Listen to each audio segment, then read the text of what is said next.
What's up, guys? This is Brad. Welcome to another CGC reveal video, continuing the style of sharing some magazines that I have pressed for other customers. And we're going to start off with this absolutely awesome cover of Tony Hawk. That is the great one right there. And this is Thrasher magazine. Now, this magazine has been featured once on my channel before.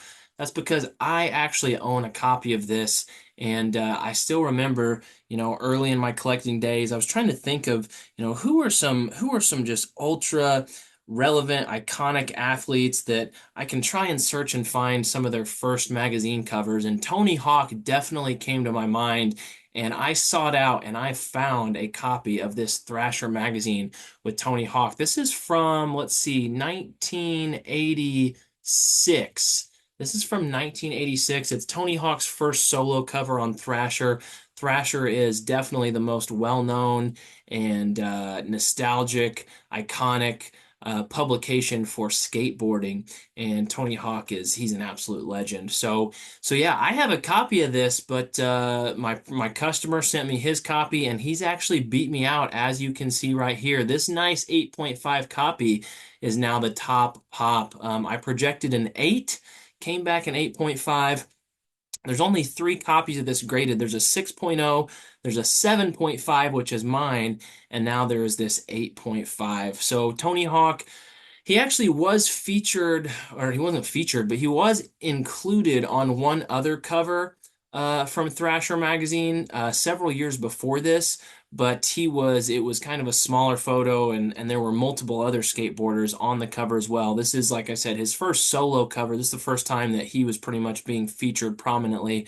And there's never been a sale of this issue that I can find. In my opinion, it is ultra collectible. I did find that another Tony Hawk Thrasher cover from 1987, so a year after this one, graded at CGC 6.5, sold in 2022 for $350. So I think that alone tells you that this one that's a year earlier and then, even graded higher, definitely has some value in my opinion. I think this is just great pickup by this collector. Absolutely awesome magazine cover of Tony Hawk. Soiling on the cover, spine stress lines, and very light scuffing. So let's see here. I think soiling, you could probably say some of this is some soiling. It said some spine stress. Let's see what we can see on the spine. I'm not seeing a lot of spine stress. Here's a couple little guys, kind of hard to see because of that light blue background. So there's a little bit of spine stress. This is probably some of the soiling it's talk about. And then it also said some scuffing. Not sure exactly where it was referencing on the scuffing. Really cool back cover as well. But man, this is a beauty. Tony Hawk Thrasher 8.5. All right, moving on to the second one. This is Sugar Ray Leonard. How sweet it is. Really cool cover here. Sugar Ray Leonard was on 12 Sports Illustrated covers. This is a boxer that doesn't get talked about much anymore, but big time champion. He won world titles in 5 different weight classes. That's pretty insane. He was named the Boxer of the Decade in the 1980s by the Ring magazine. He was also named the Boxer of the Year in 1979 and 1981, and the Ring magazine lists him as the 9th greatest boxer ever. So this issue has been graded only 5 times. This is his first cover. I think that they did not give me the labeling that I requested. Yeah, kind of bogus on CGC's part right here, because this is indeed Sugar Ray Leonard's first cover out of 12 appearances. They did not notate that on the label. But there have been, what did I say, 5 copies graded. Oh, actually, it looks like since I did my sheet, there's been one more. So there have now been 6 copies graded, and this is a Pop 2 with 4 copies graded higher. The highest is a 9.0. I found one sale of this issue, and it was an 8.0 that sold for $187 in 2023. This 7.0, I had projected it to come in at a 6. So always nice to see that bump. This ad on the back might look familiar if you are a very savvy collector. I'm pretty sure this is the same back cover that's on the Wayne Gretzky first cover, or at least it's very similar. I know it was another Carlton cigarettes ad. So yeah, let's see. What did they notate for graders' notes? Creasing on cover, small tear in the left bottom of the back cover. Oops, did not mean to do that. Let's see if we can find that small tear. What did it say? Small tear, left bottom of back cover. This would be the small tear it's referring to right here. And what else we got? Staple tears. Staple tears, pretty common, especially on the thicker magazines. Probably going to be hard to see the staple tears from this angle, but Sports Illustrated magazines typically have two staples. This looks to be one of them. And then the other one was right up here. I think you can kind of see a little bit of that staple tear right there, but those are more easily seen when you're looking at the side of the magazine, looking directly at the spine. A little bit of staining to cover, it says. I do think you can see a little bit of tint of staining that looks like some kind of some foxing here or soiling on the back, whichever you prefer. So yeah, definitely a few issues here, but nice 7.0 copy of Sugar Ray Leonard's first cover in newsstand. All right, moving on to number 3, we're sticking with boxing, and this is my guy Muhammad Ali, the champ again. So let's talk Muhammad Ali and let's talk this cover for a little bit. In 1974, Muhammad Ali became heavyweight champion for the second time in his career. Of course, he had been heavyweight champion earlier. I think it was 1965 that he defeated Sonny Liston for the first time. And so, then he went through his whole period of protesting the Vietnam War, being barred from boxing. He came back and became heavyweight champion for the second time in 1974 when he knocked out George Foreman in the Rumble in the Jungle. No one thought he'd win that fight, but he did. By 1976, he was starting to fade. He was kind of barely hanging on that title. He beat Ken Norton in a controversial decision. Then he announced he was retiring, but he decided to come back the next year. Barely won a few matches. He beat Ernie Shavers in 1977, and after that, his longtime doctor, Ferdy Pacheco, actually quit because Ali and his team would not take his advice to stop fighting. So then it was the very next year in 1978 that an out-of-shape Muhammad Ali lost to Leon Spinks, who only had 7 professional fights to his name. So then they had a rematch later that year, and that's what you can see right here. That's this cover. And this was in front of 70,000 people in the New Orleans Superdome, and Ali won in a unanimous decision, which made him the first ever heavyweight, sorry, first ever heavyweight champion to win the title 3 times. He again announced his retirement after this fight. Unfortunately, he decided to come back once more the next year in 1980, and he was totally manhandled by Larry Holmes. And it was around this time that Ali was noticeably starting to struggle with vocal stutters and trembling hands. So, yeah, kind of an iconic cover because this was the 3rd time he became heavyweight champion. Like I said, he's the only person ever to do that. There have been 11 copies of this issue graded.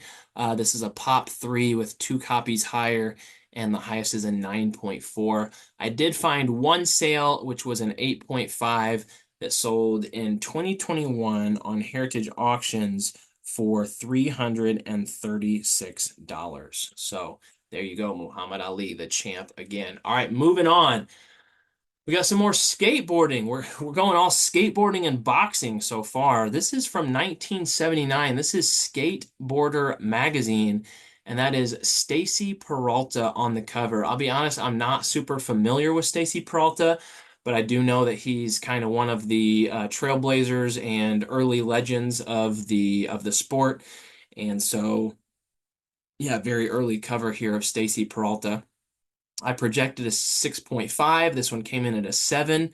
Don't know for sure if this is his first cover. This is the only copy graded of this magazine, so it is, of course, a top pop. There have not been any other copies graded, and of course, there have not been any other sales. Nothing really majorly noticeable about the grader's notes on this. Small indent, top of front cover. Let's see if we can see what that's talking about. Small indent, top of front cover. That's perhaps talking about this issue right here. Looks like this was probably an indent of some sort. So, all right, let's move on to the next one. We're going to go Magic Johnson, the Magic Man. This is from 1985. We got a 7.5, which is what I projected. Really nice looking Magic Johnson cover. and he was on many, many covers, 29 to be exact.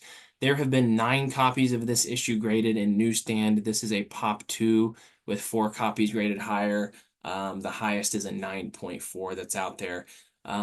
This issue, I did find one sale. One of those 9.4s sold in 2019, so that was way before the hobby blew up, for $384. Be interested to see what that would go for now. I don't think it'd be much different, honestly. But yeah, really cool cover. And you know what this cover reminds me of? This cover reminds me of that Heart tune. I'm probably gonna get a copyright strike for this, but I don't even care because this is a banger. The Magic Man. Here we go. Yeah, Magic Man. That's what this cover makes me think of. A little heart action right there. All right, Magic Johnson, 1985. Let's move on to the last one. And we got another Magic Johnson cover. This is also an 8.5. And I projected, oh, I'm sorry, the last one was a 7.5. This one's an 8.5. I did project this one at a 7.5, so it came in one full grade higher. And what year? This one's much earlier. This is from 1981. Really nice early Magic Johnson cover. Only 8 copies of this one graded. It's a Pop 2. There are 3 copies graded higher. Highest is a 9.4. Let's see, there was a 9.0 that sold in 2019 for $300. Let's check out some of the notes here. It says light spine stress lines to cover. I'm sure we'll be able to locate that. Oh, this photo's not loaded yet, so we'll let that go ahead and take its turn. The Magic is back, and you got a cool, mild cigarette ad on the back. Of course, that's pretty common in these days, having those cigarette ads on the back. That was before it was banned, which it is now. So let's see, spine stress lines. Yeah, you can see a few spine stress lines there for sure. What other issues did it say? Light foxing and light stacking bend. You don't see that one a lot. All right, so foxing is going to be hard to see on this front cover with all that color. Let's see if we can see any foxing on the back. Um, hmm. Don't really see don't really see any foxing. Sure it's somewhere. It very well may be on the front cover, and like I said, pretty hard to see just because there's so much ink on here, but they've got the tools definitely to see it. And then it said light stacking bend. A light stacking bend, I think, is going to refer to something you might locate on the spine, which happens over time whenever a magazine is in a large stack of other magazines for many years. I highly recommend, and this is something I do personally for all my magazines. Of course, I bag and board them, but I never stack them all facing the same direction because if you think about a magazine, the spine has so much more weight on it than the non-spine side. And so if you stack, let's say we got 20 Sports Illustrateds all stacked on top of each other facing the same direction, that spine, that side is gonna have a lot more weight that's gonna weigh down on those issues on the bottom, and it kind of creates like a bend. A lot of times they'll kind of cove in the middle because of that weight distribution. So I'll lay the first one down exactly like this, and then I'll take the other one, the next one, and I will flip it upside down. And so the spine is facing this way, and I'll alternate it back and forth all the way up to the top. That way the weight is evenly distributed, and that can help prevent some of that damage that might happen from a stacking bend. Sometimes you can press that out, but it can take multiple rounds and it can sometimes be difficult. Sometimes it doesn't fully come out. So anyway, I really like that Magic Johnson cover. And that concludes this CGC reveal video. If you have not yet done so, please subscribe to this channel. I appreciate likes and comments. And until the next video, we'll see you next time.